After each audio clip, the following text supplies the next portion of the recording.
Hi guys! Hello! Welcome to Tidy Ventures Find Out Friday. So your chance to ask us anything as long as it's not too weird. So today we've got Hugh and he wants to know what does he need to look out for buying at auction. Oh! So first of all you need to read the legal pack. So make sure there's nothing crazy in there that you might miss. It could be good practice to send it to your solicitor for them to have a look at it too, to make sure they might pick up something that you don't. Yeah. Check out the fees as well, because often they put extra fees on top. They might make you pay the illegal fees, the auction fees, and yeah, if that's it, that's not too bad. But they might put other clauses and fees in there. Just to add in there too, there are 2 auction companies I know of where they're charging something like £6,000 or £8,000 fees that you've got to pay up front.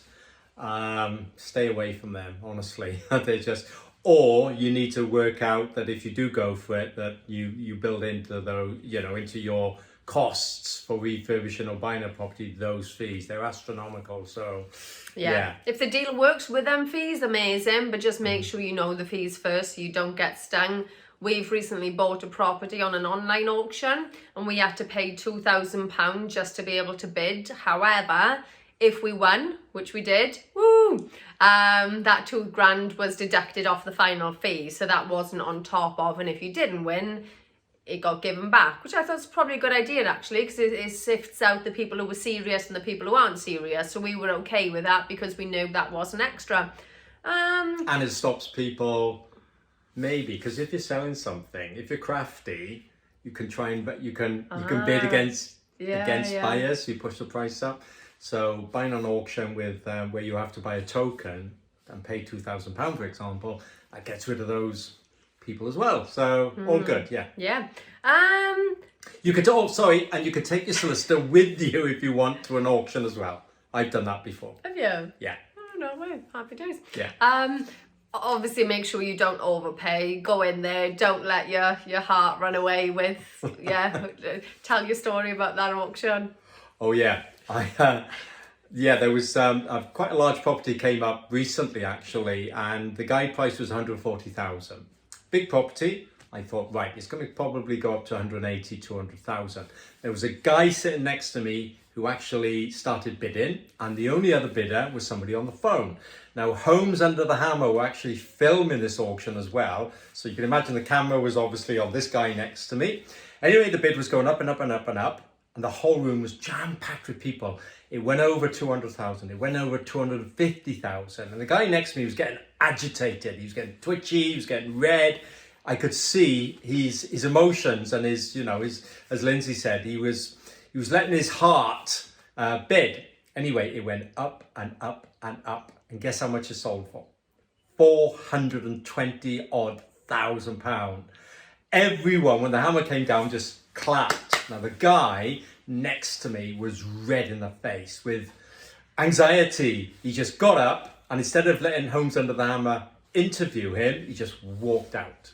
Obviously, he wasn't a happy chappy. So I'm thinking, my God, what have you done? But there we are. It happens. I mean, it's good for the vendor, the person selling it. Yay. Yeah, so a lot of the time, guys, people overpay massively. So don't do that. Go in with your figure. Make sure you've done your research first about your done-up values, because then you know what you should be paying.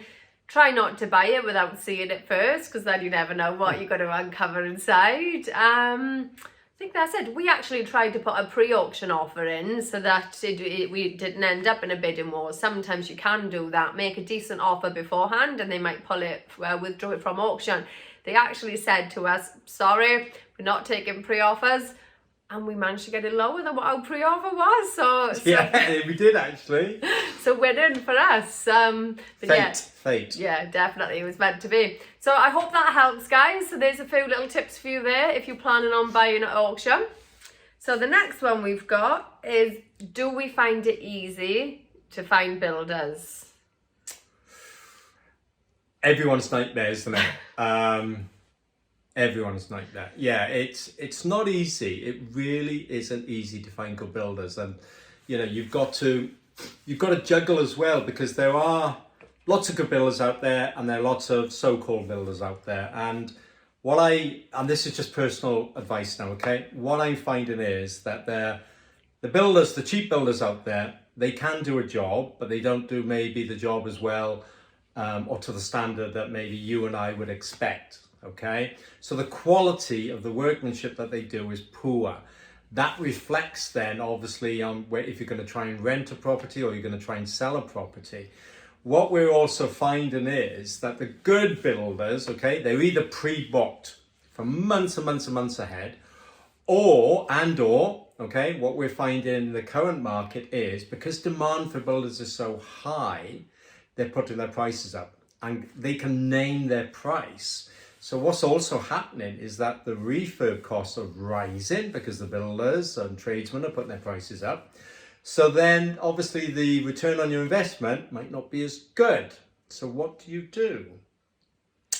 Well, you can do one of maybe two things. You can find a good builder and maybe do a deal whereby you come to an average cost for maybe doing something and you guarantee him more work. Or possibly you could work on the basis that you're willing to pay a bit more money for a good builder and good quality workmanship, but your profit's less, okay? But at least you're not going to have all the hassles of poor workmanship. Or maybe you need to consider or try pushing up your done-up values and resale values, I mean, you see a lot of prices now of houses coming on the market where it says fixed. So in other words, they're giving you a clear message when they're being advertised on Zoopla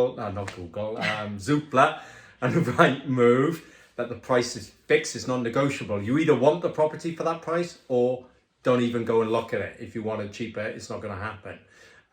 That's a bit of our philosophy, isn't it? Yeah, definitely. So yeah, I mean, it's not easy and it's going to get harder.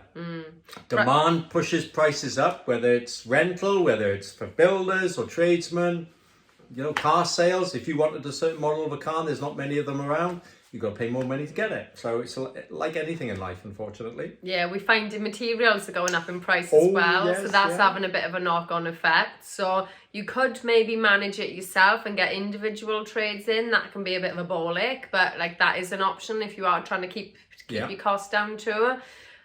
We've been interviewing different build teams for the last 3-4 weeks now because we need more. And we've had some quotes, right? So bearing in mind, 35 grand job.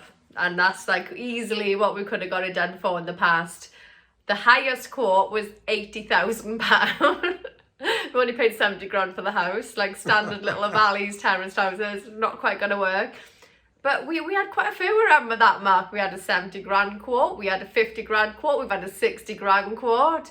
We had lots in the 40s. So whereas before, 35 grand, we've had to go through a lot and do a lot as well to get it down to the 35-ish grand mark. So just watch out, bear that in mind. But if they are good, it might be worth paying a bit extra because the cheap ones, they could end up being a headache for you, but you've got to weigh it up. And for you builders watching in, okay, it's no criticism against you guys because I know, you've got to pay more for quality and good builders. All I would say is that for the investor or the person looking for a builder is if you're willing to pay more and take less cut in your profit, then stick with that builder if you're happy with them because it'll save you a lot of hassle, a lot of worry, a lot of comebacks, a lot of costs, even if you've got to redo work that the other previous crappy builder left you with. So trying to weigh it all up. We are factoring in about an extra 5 grand at the minute on top of what we were paying, and that seems fingers crossed to be working out okay. So right, until next time, folks. So if you'd like more of this, subscribe to our email list and you'll get this stuff directly emailed across to you. And if you haven't done so already, join our free Facebook group. Thank you very much. Until next Friday, have a good weekend. Bye. Bye.